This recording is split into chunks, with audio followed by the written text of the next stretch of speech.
నువ్వు ఆయన గురించి మాట్లాడమంటావా? నోరు చెడిపోతుంది అని పేరు ఎత్తుదే.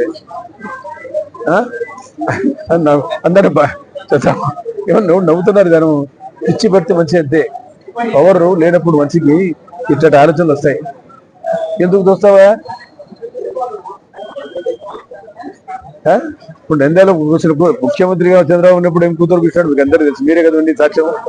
ముఖ్యమంత్రిగా ఉన్నప్పుడు నా ఇంటికి పేర్కొన్నాడు, మంగళఘాతం ఇస్తాడు ఆయన. ఆయనకు సంస్కారం ఉంటే కదా, కూడా తెలివినట్టు మాట్లాడతాడా? నిన్న చూస్తే భూపాలరెడ్డి ఆడుసారి గెలిచినోడు, ఆయనకు అన్నీ తెలుసు. మాట్లాడాలని మాట్లాడుతున్నాడు. నాకు ఆ చిత్రం అనిపించి 6 గెలిచిన వ్యక్తి అసెంబ్లీలో ఫ్లోర్ లీడర్కి ఇస్తారా? మీ పార్టీ ఫ్లోర్ లీడర్ మీరు పెట్టుకుని మాకే అభ్యంతరలే. అసెంబ్లీలో అపోజిషన్ లీడర్ ఎట్టేస్తారు చెప్పండి? చట్టం ఉంది కదా, రాజ్యాంగం ఉంది కదా, దాని లోబడి కదా మనం పనిచేయాల్సింది. 10% ఉంటే చేయాలా? మీరు 17 మంది 18 మంది అంటే చేసిండ్రు లేరు కదా.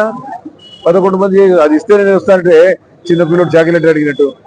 చిన్నపిల్లలు మారం చేస్తే అంటారే. ఇప్పుడు తల్లిదండ్రులు ఏం ఇస్తున్నారు? చిన్నపిల్లలు మారం చేస్తే సెల్ ఫోన్ ఇస్తున్నాడు, ఆడుకుంటాడని చెప్పి. అట్లుంది ఆయన పరిస్థితి. ఆ పబ్జీలు ఆడుకొని మైండ్ చెడిపోయింది. ఎవడని చెప్తాడా బాగాలేదు వస్తానని చెప్పి? అది చెప్పాలా? అది ఎంత ఓ ముఖ్యమంత్రికి ఒక అగ్రికల్చర్ మినిస్టర్ చీఫ్ గా మాట్లాడతాడా? చాలా బాధాకరమైన విషయం. కాబట్టి ఆయన గురించి ఎక్కువ తక్కువ మాట్లాడితేనే మంచిది. ఆ మైండ్ చెడిపోయింది. ఏం చేయాలి? దిక్కు నడవలే ఆయన. ఎవరు లేరు ఆయన కంట్రోల్లో. కాబట్టి ఈ రకంగా మాట్లాడుతున్నాడు.